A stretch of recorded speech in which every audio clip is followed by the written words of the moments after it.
Halo semuanya, nah kembali lagi dengan aku Ramadhani Saputri, tentunya dengan membahas materi-materi yang berkaitan dengan akuntansi perbankan.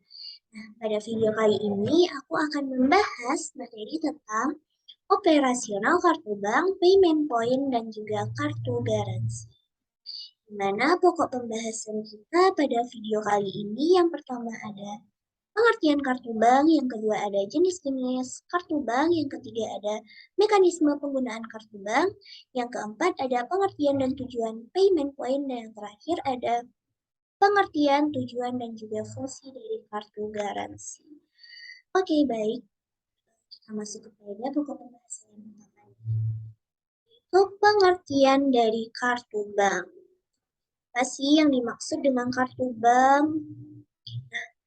Kartu bank sendiri merupakan kartu transaksi yang memberikan kemampuan kepada nasabah bank untuk membayar barang dan jasa pada pedagang eceran dan memperoleh uang tunai dari kasir bank ataupun ATM. Nah, di mana manfaat di mana kartu bank sendiri bermanfaat sebagai alat pengenal ketika menguangkan atau mencairkan cek.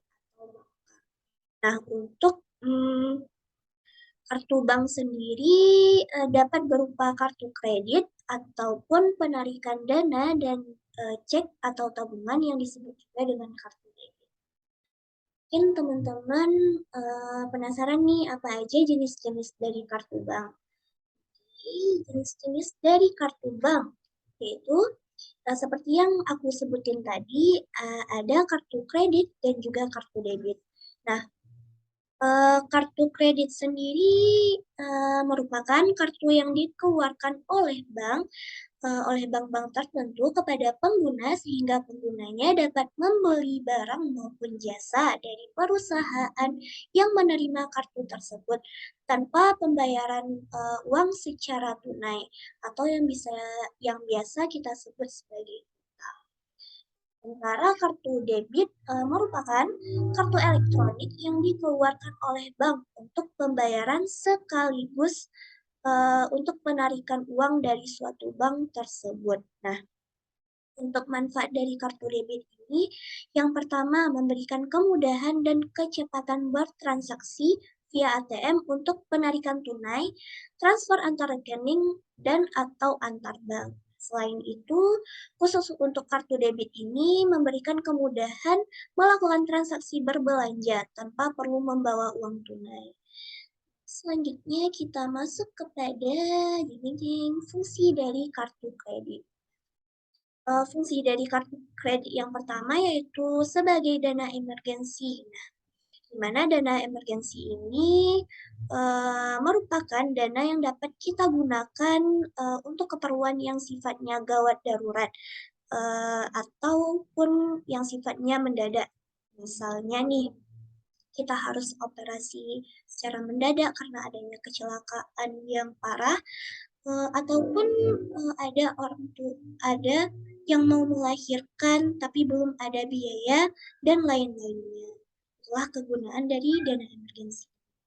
Selanjutnya, fungsi kartu kredit sebagai dana opportunity. Nah, yang dimaksud dengan dana opportunity di sini yaitu untuk mengambil peluang bisnis ataupun yang biasa disebut dengan berinvestasi yang belum tentu saat peluang atau kesempatan itu datang, kita ada kita ada dana untuk mengambilnya.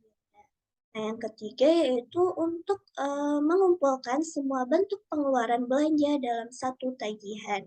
Sehingga waktu yang kita keluarkan dapat lebih efisien. Bahkan saat ini ada juga nih kartu kredit yang memiliki fasilitas untuk membayar pengeluaran rutin kita seperti adanya tagihan listrik, tagihan telepon, tagihan air ataupun tagihan-tagihan lain. Selanjutnya yaitu kartu kredit ini dapat digunakan untuk mencatat biaya yang kita keluarkan secara rutin seperti yang aku sebutin tadi. Selanjutnya dapat melakukan cross checking di rumah pada akhir bulan dan juga ada nih kartu kredit tertentu dapat memberikan servis asuransi seperti asuransi kesehatan, pencurian, perjalanan, maupun kerusakan barang yang dibeli dengan kartu tersebut. Hal ini perlu kita bicarakan pada bank ketika transaksi. Selanjutnya kita beranjak ke jenis-jenis kartu kredit. Di sini aku mengambil jenis-jenis kartu kredit berdasarkan limit. Yang pertama ada kartu kredit silver. Nah, kartu kredit silver ini memiliki limit kredit paling rendah daripada keempat kartu kredit lainnya, di mana limitnya sekitar 4 juta hingga 7 juta rupiah, dan umumnya dapat diajukan oleh nasabah dengan penghasilan minimalnya 3 juta per bulan. Selanjutnya yaitu kartu kredit gold dengan limit sekitar 10 sampai dengan 40 juta, dan umumnya diajukan oleh nasabah dengan penghasilan minimal sekitar 5 juta hingga 10 juta per bulannya. Selanjutnya yaitu ada kartu kredit platinum, di mana limit kartu kredit ini sekitar 40 juta hingga 1 miliar rupiah. Nah, umumnya kartu kredit ini dapat diajukan oleh nasabah dengan penghasilan minimalnya yaitu 180 juta per bulan. Selanjutnya ada kartu kredit titanium. Nah, kartu kredit titanium ini sifatnya sangat terbatas kepemilikannya karena tidak semua orang dapat mendapatkan kartu ini. Hanya orang-orang yang diundang secara langsung oleh bank yang dapat mendapatkan kartu kredit jenis titanium ini. Nah, karena kepemilikannya dipilih oleh bank, maka tidak pasti apakah yang menjadi persyaratan dari kartu kredit titanium ini.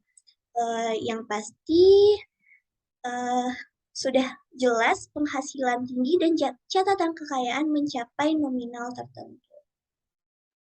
Yang terakhir yaitu ada kartu kredit spesial. Nah, ada beberapa yang termasuk kepada kartu kredit spesial ini, seperti misalnya kartu kredit dengan brand Visa yang mengeluarkan kartu kredit Visa Signature dan juga Visa Infinite. Nah, kedua Visa ini tidak diperuntukkan bagi kalangan-kalangan biasa-biasa saja. Nah, kedua kartu kredit jenis ini diperuntukkan bagi mereka pengusaha besar yang pasti memiliki aset miliaran seperti pengacara terkenal, dokter terkenal, dan lain sebagainya. Selanjutnya kita beralih kepada mekanisme kartu bank. Yang pertama yaitu mekanisme penggunaan kartu kredit. Yang pertama, nasabah tentunya harus memiliki kartu kredit yang telah disetujui oleh bank pemberi fasilitas kartu kredit.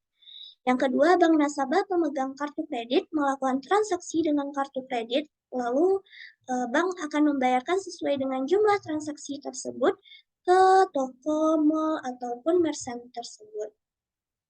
Selanjutnya, bank akan menentukan jumlah tagihan sesuai transaksi, lalu mengirim tagihan transaksi kepada nasabah setiap bulannya. Nah, nanti dalam pembayaran nasabah dapat menentukan dua pilihan, dengan membayar penuh seluruh tagihan ataupun dengan membayar hanya sebagian atau setengah dan melakukan cicilan sesuai dengan ketentuan dan kebijakan masing-masing bank pemberi kartu kredit. Selanjutnya yang terakhir, jika nasabah membayar penuh, maka nasabah tidak dibebankan bunga dan kredit limit akan kembali seperti semula. Tetapi sebaliknya, jika pembayaran sebagian, maka nasabah akan dikenakan bunga berjalan pada tagihan berikutnya dan juga kredit limit akan berkurang.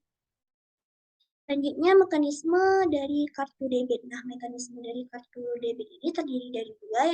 Yang pertama ada menggunakan tanda tangan dan yang kedua ada menggunakan PIN. Untuk mekanisme menggunakan tanda tangan, yang pertama kartu debit diserahkan ke kasir, lalu diproses oleh kasir dengan cara menggesekkan kartu tersebut ke mesin EDC. Setelah digesek, akan terjadi proses secara online untuk verifikasi data dan juga kecukupan saldo pemegang kartu yang ada pada database server penerbit kartu.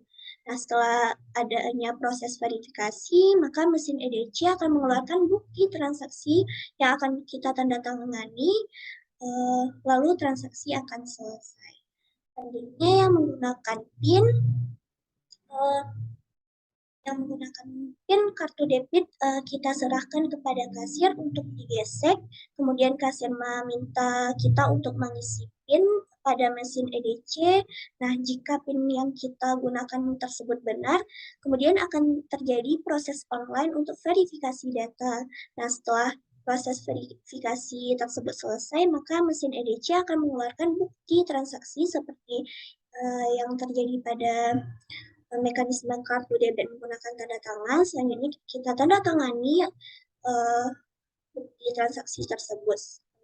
Selanjutnya transaksi selesai. Oke, untuk perbedaan dari kedua mekanisme kartu debit dan juga kartu kredit, pada penggunaan kartu debit, mekanisme umumnya adalah digesek pada mesin EDC, lalu saldo yang terdapat di bank akan dipotong secara otomatis. Nah, untuk keamanan penggunaan dari kartu debit ini biasanya bank meminta nasabah untuk memasukkan PIN ke mesin EDC saat melakukan transaksi. Nah, berbeda dengan mekanisme atau penggunaan dari kartu kredit. Saat melakukan transaksi, kartu kredit ini tidak langsung memotong saldo kita, tetapi pihak bank mencatatnya sebagai hutang, dan hutang inilah yang kemudian akan wajib kita bayar setiap bulannya. Oke, beranjak dari kartu bank, kita masuk kepada materi tentang payment point. Apa sih yang dimaksud dengan payment point ini? Mungkin teman-teman udah sering nih mendengar apa itu payment.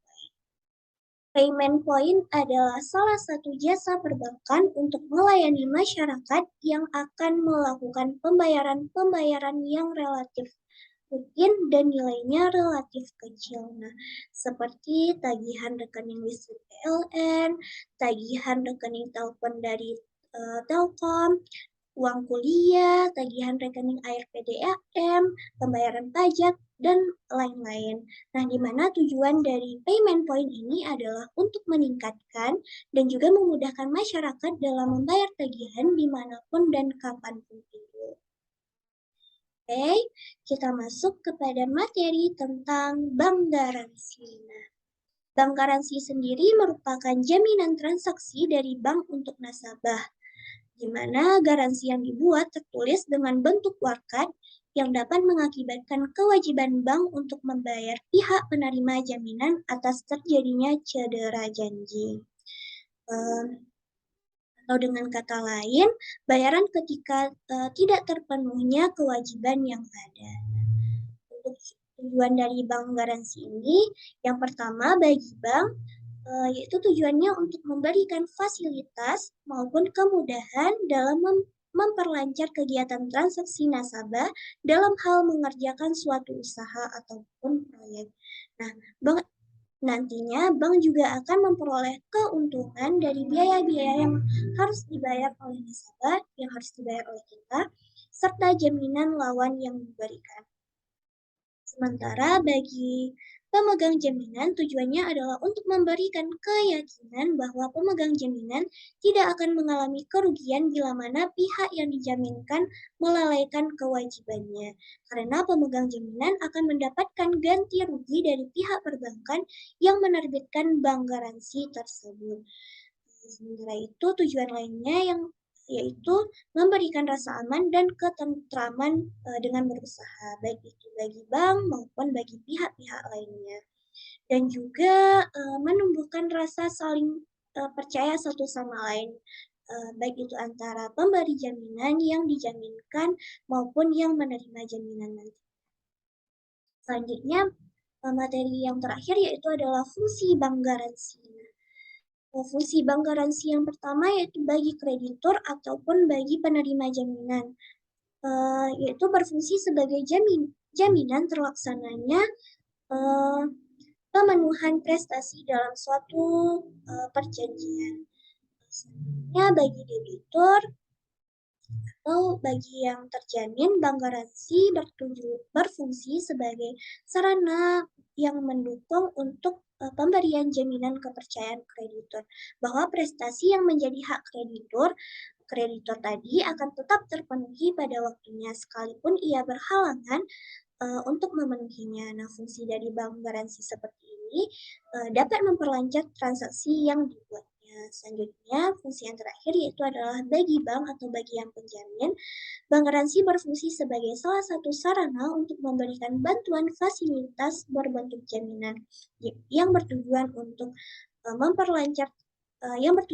memperlancar transaksi yang dibuat oleh nasabah dan krediturnya dan memperoleh biaya-biaya yang harus dibayar nasabah serta adanya jaminan lawan ataupun kontra garansi yang diberikan, maka kredibilitas dari bank ini juga nantinya.